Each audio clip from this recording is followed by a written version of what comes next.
My father struck a match and burned my grandmother's final gift in front of the entire family. The flame curled around the red county seal, swallowed her trembling signature, and turned the only thing she had left him into black dust. Richard Carter laughed as the paper shriveled between his fingers. It was not a warm laugh. It was sharp, dry, and cruel, the kind of laugh he used when he wanted a room to know he was in charge. Across the long oak table, my mother Patricia pressed a handkerchief to her nose, as if the document itself smelled of poverty. "This is what she left us," my father said. "A piece of dirt from a dead woman who never had 2 coins to rub together?" My older brother Brandon leaned back in his chair and smirked. He wore a navy suit that still had the bright stiffness of a payment plan. "Grandma Margaret always did love drama," he said, then crushed his own document into a hard ball and dropped it into the wastebasket beside his polished shoe. My younger sister Chloe lifted her phone, her glossy lips bending into a smile. She had already started recording. "This is going online," she whispered. "The day our family refused to inherit a swamp." Then my mother picked up her copy with 2 careful fingers and tore it straight down the middle. The sound cut through the lawyer's office like fabric ripping over a wound. I was the only one who did not move. "My name is Emily Carter. I am 32 years old. I work at a community library in Portland, Oregon, where people know me as the quiet woman who helps seniors print medical forms and teaches children how to sound out difficult words. In my family, quiet always meant weak. Useful. Easy to ignore. My grandmother Margaret Hale never thought that. For 6 years, I drove out to her small wooden house in Willamette Valley every Wednesday evening and every Sunday morning. I carried groceries up her uneven porch steps. I changed the batteries in her old radio. I read mystery novels aloud when her eyes ached too much to follow the print. I sat with her through winter storms while rain tapped the windows and her thin hands rested under a faded quilt. I thought she was poor. Everyone did. She wore the same brown cardigan until the elbows shone thin. She saved jars, folded paper bags, and reused tea leaves when she thought I was not looking. My father called her stubborn. My mother called her depressing. Brandon called her useless land rich and cash poor, though he never bothered to understand what that meant. Chloe only visited once, took a picture beside the old barn, and captioned it rustic sadness. But I loved her. So when Mr. Arthur Bennett, her estate lawyer, slid 5 cream-colored envelopes across the table that rainy afternoon, I opened mine with both hands. Inside was not a check. It was a county transfer certificate tied to several parcels of farmland outside the city. The paper felt thick and official. At the bottom, in blue ink, was my grandmother's name. Margaret Hale. My throat tightened. I could almost see her bent over that page, pressing the pen slowly because arthritis had made every stroke painful. "Thank you, Grandma," I whispered. My father heard me and snorted. "Emily, don't be naive. That woman left you weeds and tax bills." I folded the document once, carefully, and placed it inside my purse. Mr. Bennett watched all of us without blinking. He did not stop my father from burning his paper. He did not stop my mother from tearing hers. He did not tell Brandon to take his out of the trash. He did not tell Chloe that the coffee she had just spilled across her copy was bleeding through the ink. He only looked at the clock on the wall. Then he turned to me and said, very softly, "Miss Carter, tomorrow morning, take that document to the county records office. Be there when the doors open." My father laughed again. Patricia rolled her eyes. Brandon muttered something about old lawyers and old women playing games. Chloe kept filming. But Mr. Bennett's face did not change. The next morning, I arrived at the Multnomah County Records office before 9 o'clock. The sky was pale and wet. I had barely slept. My purse felt strangely heavy against my side, as if the folded paper inside had turned into stone overnight. A clerk named Helen Morris took the document from me. She was a careful woman with silver hair, narrow glasses, and the calm hands of someone who had spent decades touching other people's secrets. She typed the reference number into her computer. At first, her expression was polite. Then her fingers stopped. She leaned closer to the screen. The color drained from her cheeks so quickly I thought she might faint.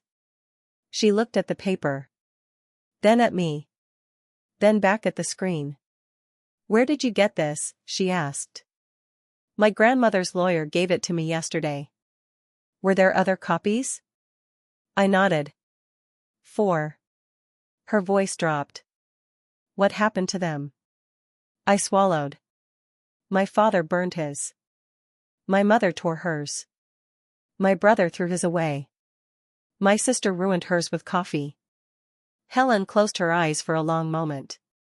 When she opened them, there was pity in her face, but beneath it was something colder. "Ah." She stood, locked the office door, and lowered the blinds. "Miss Carter," she said, placing my grandmother's document flat on the desk between us, "your family just destroyed their claim to land worth more than $48 million. The room went silent around me. Helen explained that Margaret Hale had quietly purchased neglected farmland for decades, acre by acre, while everyone laughed at her old house and worn shoes. Those parcels now sat directly in the path of a major data infrastructure expansion. The transfer certificates were not symbolic gifts. They were legal keys. Each heir had 24 hours to present an undamaged original document. Destroyed copies were permanently void. Unclaimed shares returned to the surviving certificate holder. My breath caught. I gripped the edge of the chair. Helen looked at the clock. The deadline closed 9 minutes ago. I thought of my father's match. My mother's tear. Brandon's smirk. Chloe's camera. I thought of Grandma Margaret sitting beside me in her dim kitchen, pretending not to notice when I slipped extra soup into her freezer. She had not been helpless. She had been watching. And because I was the only one who respected the final paper her aching hands had signed, I was no longer the forgotten granddaughter who shelved books for a living. I was the sole legal holder of everything they had mocked. Outside, rain slid down the office window in silver lines. For the first time in my life, I did not feel small. I felt still. Deeply still. Like my grandmother's quiet voice had crossed the grave and whispered, "Now they will know who you are." For the first 3 days after the records office, I lived with a secret so heavy it seemed to change the air around me. I still woke before sunrise. I still tied my hair back with the same black elastic. I still drove my dented gray car to the library and unlocked the side entrance before the morning volunteers arrived. Nothing about me looked like a woman who had just inherited land worth more than $48 million. At the library, Mrs. Donnelly asked me to help enlarge the print on her insurance forms. A little boy named Noah returned a book with peanut butter on the cover and apologized like he had committed a crime. I smiled, wiped the book clean, and told him stories were meant to survive sticky fingers. All day, I moved through those ordinary tasks while my grandmother's secret sat behind my ribs like a second heartbeat. My father did not know yet. That was the strange part. Richard Carter was still walking through Portland with his shoulders squared and his chin lifted, believing he was the clever one. He still thought he had humiliated a dead woman. He still thought he had burned a worthless scrap of paper. But arrogance has a short shelf life when debt is waiting at the door. On Friday morning, my father walked into the regional office of Columbia Pacific Bank wearing his charcoal suit and his salesman smile. His construction company had been bleeding money for months. Equipment rentals were overdue. 2 subcontractors were threatening lawsuits. A supplier had frozen his account after 3 missed payments. Richard needed a new line of credit, and he thought my grandmother's land would be his golden ticket. He sat across from a loan officer named Daniel Price and slid a copy of Margaret Hale's estate notice across the desk. "My late mother-in-law left the family some property," he said, leaning back as if the money were already in his pocket. "Rural parcels. Significant acreage. I want that considered in my collateral review." Daniel Price typed the parcel numbers into the county system. My father kept smiling. Then Daniel stopped typing. The silence stretched. Richard hated silence unless he was the one creating it. He cleared his throat and tapped one finger on the arm of the chair. Problem? Daniel adjusted his glasses. Mr. Carter, these parcels are no longer connected to your claim. Richard blinked. Excuse me? The transfer certificate issued to you was voided. My certificate was ceremonial, Richard snapped. The real asset belongs to the family. Daniel turned the monitor slightly. No, sir. The terms were specific. Presentation of the original, undamaged certificate within 24 hours. Your document was marked destroyed. Your share reverted to the sole surviving holder. My father's face changed slowly, as if the muscles did not know which emotion to obey first. Confusion. Anger. Fear. Who? He asked. Daniel looked at the screen. Emily Carter. By 5 o'clock that evening, my phone began to vibrate on the kitchen counter. I was boiling water for tea. The old kettle rattled softly, sending steam into the yellow light above the stove. My apartment was small, but it was peaceful. 1 table. 2 chairs. A shelf of used books. A firm my grandmother had given me that refused to die. The first call was from my father. Then another. Then Brandon. Then my mother. Then Chloe. The screen lit up again and again until the counter seemed alive with their panic. I watched it without touching it. For years, every ring from my father had pulled my stomach tight. His voice could turn an ordinary afternoon into a battlefield. But now his name flashing on my phone looked strangely powerless. Just letters on glass. On the 23rd call, I answered. Emily. His voice exploded through the speaker. You are going to fix this. I said nothing. You hear me? You are going to call that lawyer and tell him there was a mistake. That land was meant for all of us. No, I said quietly. It was meant for whoever respected Grandma's final instruction. He sucked in a breath. Do not play smart with me. For a moment, I heard the old kitchen of my childhood. His fist hitting the table. My mother looking away. Brandon laughing because cruelty felt safer when he stood beside power. Chloe pretending not to see. Then I heard my grandmother's voice instead. Soft. Tired. Clear. Emily, never argue with thunder. Let it pass. Then check what it knocked down. You burned your certificate, I said. It was a piece of paper. It was a legal key. He went silent. That silence was the first crack in the wall he had built around himself. Then he began shouting. He called me selfish. Ungrateful. A thief hiding behind technicalities. He said I was a librarian, not a businesswoman. He said land, money, and decisions belonged in the hands of people who understood power. I held the phone away from my ear and looked around my quiet kitchen. I understand power now, I said.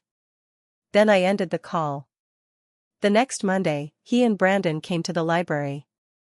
They did not whisper. They did not ask for me at the front desk. They marched between the shelves like men entering a property they owned. My father's face was flushed. Brandon's jaw was tight. Several elderly patrons looked up from the newspaper table. Richard pointed at me. You are coming outside. No, I said. Brandon stepped closer. Do not embarrass us in public. You are doing that yourselves. The words left my mouth before fear could stop them. My father lunged half a step forward, but Mr. Alvarez, our security guard, moved between us. He was 71, retired from the fire department, and still had shoulders like a doorframe. Sir, he said, you need to leave. Richard's eyes burned into mine. This is not over. For once, I did not shrink. I know, I said. That is why I am documenting it. After they were escorted out, I asked the library director to save the camera footage. Then I called the non-emergency police line and filed a harassment report. That afternoon, Mr. Bennet called. "Your grandmother expected this," he said. My hand tightened around the phone. Expected what? The anger. The threats. The attempt to make you look unstable. He paused. Margaret left another file. I closed my eyes. What kind of file? A record, he said. Visits. Calls. Letters. Broken promises. She kept everything. Rain tapped softly against the library windows. For a moment, I could see my grandmother at her kitchen table, writing in her careful, aching hand while the family forgot her. They thought she had died poor and powerless. They were wrong. She had spent her final years building a mirror. And now, one by one, they were going to see themselves. The lawsuit arrived on a Tuesday evening, folded inside a thick brown envelope that smelled of rain and cheap toner. A process server handed it to me outside my apartment building, asked me to confirm my name, and walked away before I could ask a single question. I carried it upstairs with both hands. The envelope felt heavier than paper should feel. Inside my kitchen, the kettle was still warm from the tea I had made but never drank. My fern sat in the window, its leaves trembling slightly from the draft. I placed the envelope on the table and stared at it for a long moment, as if it were an animal that might bite. Then I opened it. The first page read Carter versus Carter. My father, Richard Carter. My brother, Brandon Carter. My sister, Chloe Carter. Their names stood together in black ink, clean and official, as if cruelty became respectable once a court clerk stamped it. My mother Patricia was not listed as a plaintiff. That was just like her. She never liked holding the knife. She preferred standing behind the person who did. I turned the page. The words hit me harder than any insult my father had ever thrown. Undue influence. Elder manipulation. Fraudulent transfer. Financial exploitation of a vulnerable senior. For a few seconds, the kitchen blurred. I sat down slowly because my knees had gone weak. They were not just trying to take the land. They were trying to rewrite the last 6 years of my life. They were trying to turn every bowl of soup, every pharmacy run, every winter night beside Grandma Margaret's chair into evidence of a crime. My father claimed I had isolated her. Brandon claimed I had hidden letters and blocked phone calls. Chloe claimed I had used my quiet library girl act to make an old woman trust me. The worst line came near the bottom of page 5. Richard alleged that I had manipulated Margaret's medication and mental state so she would sign away property she did not understand. I pressed one hand against my chest. I was not a nurse. I was not a doctor. But I had organized her pills because nobody else came. I had written down her appointments because she was afraid of forgetting them. I had sat with her when her fingers swelled and helped open the orange prescription bottles she could no longer twist. Now my own family was calling that love a scheme. I called Mr. Bennet with the papers spread across my table like a storm. He answered on the second ring. "They served you," he said, before I could speak. My voice came out thin. "They're saying I drugged her. They're saying I stole from her." Mr. Bennet did not gasp. He did not curse. He was silent for one careful breath. Then he said, "Good." I stared at the phone. Good? Now they have put their lies in writing. I did not understand until the next morning. At 9 o'clock, I walked into Mr. Bennet's office carrying the old green tin box Grandma Margaret had told me never to throw away. It had once held Christmas cookies. The lid was scratched, and one corner was dented from years of being pushed behind blankets in my closet. Mr. Bennet cleared his conference table. I opened the box. Inside were notebooks. 6 of them. Brown covers. Blue covers. One with faded roses. Each one filled with my grandmother's careful handwriting and my own notes from visits she had asked me to record. At first, I thought they were memories. They were not. They were evidence. Mr. Bennet opened the first notebook. His eyes moved slowly across the page. Wednesday visit. Emily arrived at 4:15 in the afternoon. Brought vegetable soup. Blood pressure normal. Mind clear. Discussed county tax notice and asked Emily to file receipt in blue folder. He turned another page. Sunday visit. Richard promised to come by after church. No visit. No call. Margaret waited on porch for 1 hour. Weather cold. Patient disappointed but lucid. Another page. Chloe visited for 8 minutes. Took photograph near barn. Did not enter house. Asked whether the land would be sold after death.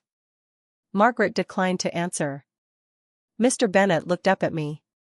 Emily. He said softly, your grandmother documented her own abandonment. My throat tightened. Page after page told the same quiet truth.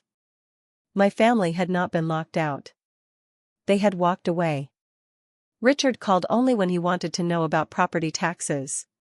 Patricia sent cards with printed signatures but never visited.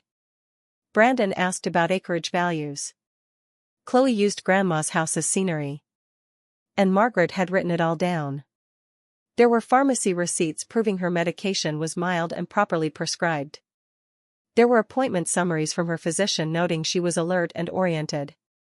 There was even a full cognitive evaluation ordered 6 months before the transfer papers were signed. The doctor had written that Margaret Hale demonstrated excellent memory, sound judgment, and full legal capacity. My father had built his lawsuit on the idea that Grandma was confused. The record showed she was sharper than all of them. But the deepest cut came from a small digital recorder wrapped in a handkerchief at the bottom of the tin box. Mr. Bennet pressed play. My mother's voice filled the room. She was laughing. Not the polished laugh she used at charity lunches, but the hard private laugh she thought no one outside the family would ever hear. That old woman is impossible, Patricia said. Richard keeps waiting for her to let go of that land. Honestly, she needs to stop clinging to life and let us finally do something useful with it. The room went cold. I stared at the recorder. My hands folded in my lap so tightly my knuckles whitened. Mr. Bennet stopped the audio. Margaret labeled this file herself. Date. Time. Context. She knew exactly what she was preserving. That evening, Patricia came to my apartment. She wore beige cashmere and no lipstick, a costume of sorrow. Her eyes were wet before I even opened the door. She stepped inside without being invited and looked around my small living room with pity she did not bother to hide. Emily, she whispered, this lawsuit is destroying your father. I said nothing. She sat at my table and placed one trembling hand over her heart. We can end this. Transfer half the land back to the family. Just half. Then Richard will drop everything. We can heal. Heal. The word almost made me laugh. Instead, I opened a folder and slid one page across the table. It was the transcript of her recorded words. Patricia read it. The tears vanished. Her face hardened into something old and ugly. You little snake, she hissed. For the first time, I saw her clearly. Not as my mother. Not as the woman whose love I had chased for 32 years. Just another person who thought kindness was weakness until the weak person kept receipts. I opened the door. Goodbye, Patricia. She left without another word. I closed the door and leaned against it, breathing slowly. The lawsuit was supposed to frighten me. Instead, it had opened my grandmother's final box.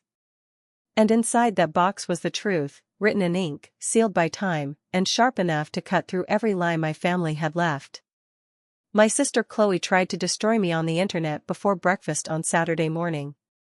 By noon, strangers who had never met my grandmother were calling me a monster. I found the video because Mrs. Donnelly from the library sent me a message with shaking hands typed into every word.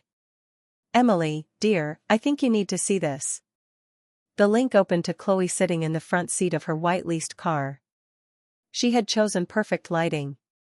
Gray sweatshirt. No jewelry. Mascara streaked under both eyes. She looked younger than 26, almost childlike, and that was exactly the point. My family is living through a nightmare, she whispered to the camera. Her voice cracked beautifully. Chloe had always known how to cry for an audience. She told the world that her sister had manipulated a helpless elderly woman. She said I used my sweet librarian image to hide something cold and greedy. She said Grandma Margaret had been isolated, confused, and frightened in her final months. She said my father only wanted justice. She said my brother had been robbed of his future. She said my mother could barely sleep. Then she said my full name. Emily Carter. She said where I worked. She did not say that she had visited Grandma Margaret for 8 minutes in 6 years. She did not say she had filmed herself laughing while coffee soaked through her transfer certificate. She did not say she had called the land a swamp. By Sunday morning, the video had thousands of views. People tagged the library. They tagged the county. They demanded I be fired. A few strangers posted photos of the front entrance where I worked. One person wrote that someone should wait for me in the parking lot and ask me what kind of woman steals from the dead. Fear moved through me then. Real fear. The kind that dries the mouth and makes the room feel too small. A courtroom has rules. The internet has hunger. For one weak moment, I wanted to record my own video. I wanted to hold up Grandma's notebooks and shout the truth into the same glowing void that was swallowing my name. Instead, I called Mr. Bennett. He listened without interrupting. Then he asked me to send the link and touch nothing else. Do not comment, he said. Do not defend yourself online. Do not feed the fire. She is ruining my life. No, he said calmly. She is ruining her own case. I did not understand until he called back 20 minutes later. His voice had changed. It was still calm, but there was an edge in it now, clean and bright. Did you watch the full video? He asked. I watched enough. Watch the second minute. My stomach tightened as I replayed it. Chloe reached beside her seat and lifted a sheet of paper toward the camera. She wanted proof. She wanted numbers. She wanted her followers to see the value of what she claimed I had stolen. The paper was visible for only a few seconds. But it was enough. Mr. Bennett spoke quietly. That is a sealed financial disclosure from the litigation file. I froze. The document showed restricted parcel values, trust identifiers, and confidential court markings. A judge had ordered those records protected during the lawsuit. They were not to be copied, distributed, photographed, or displayed to the public. Chloe had held one up to thousands of strangers for sympathy. By Monday morning, Mr. Bennett had preserved the video, the timestamp, the metadata, and a clear frame of Chloe's hand holding the sealed page. By noon, the court ordered the video removed. By late afternoon, Chloe had been served with notice of an emergency hearing for violating a court confidentiality order. Her beautiful performance vanished from the platform. So did her courage. The next battle happened in a conference room on the 23rd floor of a downtown Portland building. No audience. No music. No comments section. Just a long table, bright lights, a court reporter, my family, their tired lawyer, Mr. Bennett, and me. My father wore his best suit. The knot of his tie was tight enough to choke him, but he still tried to look powerful. Brandon sat beside him, arms crossed. Chloe stared at the table, pale and quiet without a camera to love her. Mr. Bennett began gently. Mr. Carter, how often did you visit Margaret Hale during the final 2 years of her life? Richard leaned forward. Every Sunday. The court reporter typed. You are certain? Yes. You brought groceries? Yes. You observed her mental decline personally? Yes. My father looked at me as he said it, and I saw the old cruelty come alive in his eyes. He was not just lying. He wanted me to feel trapped under the lie. Mr. Bennet nodded and opened a black binder. He slid a stack of records across the table. These are toll records and cellular location logs obtained by subpoena. They show your vehicle crossing into wine country twice in 2 years. They show your phone near your golf club on most Sundays. They show no regular presence at Margaret Hale's residence. Richard's mouth opened. Nothing came out.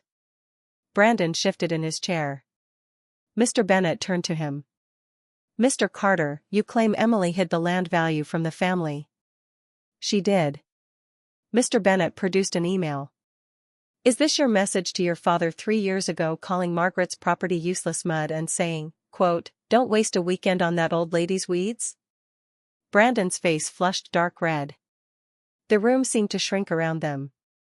Then came the medical report.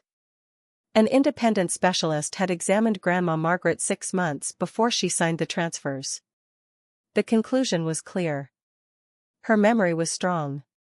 Her judgment was sound. Her mind was entirely her own. My family's story collapsed piece by piece. Not with shouting. With paper. When the deposition ended, Richard looked smaller. Brandon looked afraid. Chloe looked sick. I thought that was the final wound. But Mr. Bennet asked me to stay behind. After they left, he opened another folder. On the tab was a name I had never heard before. Riverstone Holdings.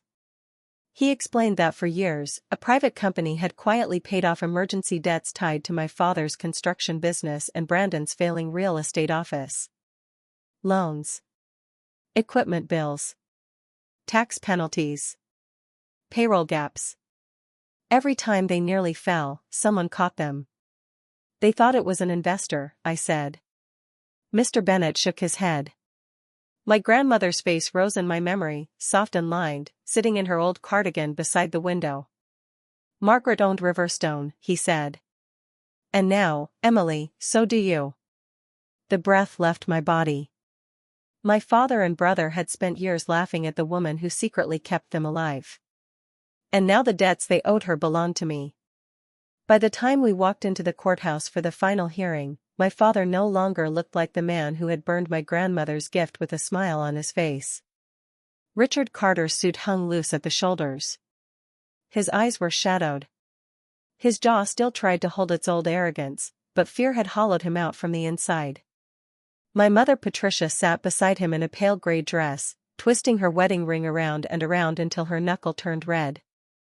Brandon stared at the floor. Chloe had no phone in her hand. Without a screen between herself and the world, she looked painfully young, and painfully ordinary. I sat across the aisle with Mr. Bennet. My hands were folded in my lap. I wore a simple blue dress and the small silver brooch Grandma Margaret used to pin to her winter coat. It was shaped like a leaf. I had found it in the green tin box, wrapped in tissue paper, with a note in her handwriting. For Emily, who stayed when everyone else left. The judge entered, and the room rose. Honorable Miriam Whittaker did not waste time. She had already read the records. The destroyed transfer certificates. The 24-hour clause. The medical evaluation proving Margaret was clear-minded. The notebooks. The call logs. The toll records. Chloe's sealed document violation. Richard's false deposition. When she spoke, her voice was level, but every word landed like a door closing. This court finds no credible evidence of undue influence, she said. What the record shows is a competent woman who made deliberate decisions after years of documented neglect by the plaintiffs. My father flinched at the word neglect. For once, he did not interrupt. The judge dismissed their lawsuit with prejudice. They could not bring it again. They could not reshape it and drag me through another year of fear. Then she ordered Richard, Brandon, and Chloe to pay my legal fees because their claim had been brought in bad faith and supported by statements contradicted by physical evidence. Patricia covered her mouth. Brandon whispered something I could not hear. Richard stared straight ahead, as if the judge had spoken in a foreign language. The gavel struck once. It was over. But Grandma Margaret had left one final truth waiting behind the courtroom door. Mr. Bennet did not send me home. He asked me to come to his office. There, in the quiet room where the rain tapped softly against the glass, he opened the Riverstone Holdings file. The documents were clean, organized, and devastating. For years, Riverstone had rescued my father's construction company from collapse. It had paid overdue suppliers, covered payroll, bought bad loans, extended credit when no real bank would touch him. Brandon's real estate office had survived the same way. Every time he missed a lease payment or defaulted on marketing loans, Riverstone stepped in. They had never known the truth. The woman they mocked for reusing tea bags had been the hidden hand keeping their lives upright. Then Mr. Bennet showed me the collateral. My father had pledged the construction yard, his equipment, his company vehicles. Then, during a desperate winter, he had signed a deed of trust against the family home. The big house in Lake Oswego. The house Patricia polished for guests. The house where I had learned to walk softly when Richard was angry. Brandon had pledged his office suite and his leased luxury car. All of it belonged to Riverstone now. And Riverstone belonged to me. Mr. Bennet turned the last page. Margaret included a forgiveness clause. If they had accepted their certificates respectfully and presented them on time, Riverstone would have released the debts. Their homes and businesses would have been cleared. I closed my eyes. My father had not burned a piece of paper. He had burned his rescue. I had the right to take everything. I could have sent legal notices by morning. I could have forced my parents out of the house they loved to use as proof they were better than everyone else. But I thought of Grandma Margaret sitting in her cardigan, watching rain slide down the window, never once confusing cruelty with strength. I do not want revenge, I said. I want distance. So that is what I built. The construction company was liquidated to settle the debt. Brandon's office closed within a month. The Lake Oswego house became a managed rental property. Richard and Patricia were allowed to stay, but only as tenants, paying fair market rent through a corporate portal. They were given no direct number for me. No private access. No emotional doorway. On the first of every month, the payment arrives.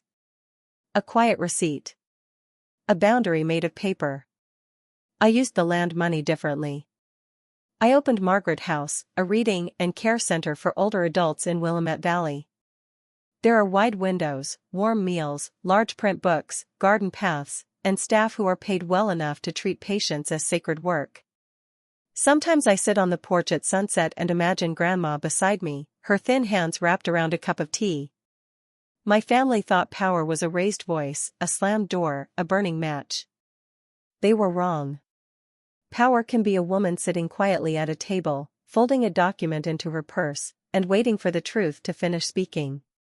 If this story touched something in you, tell me in the comments where you are watching from.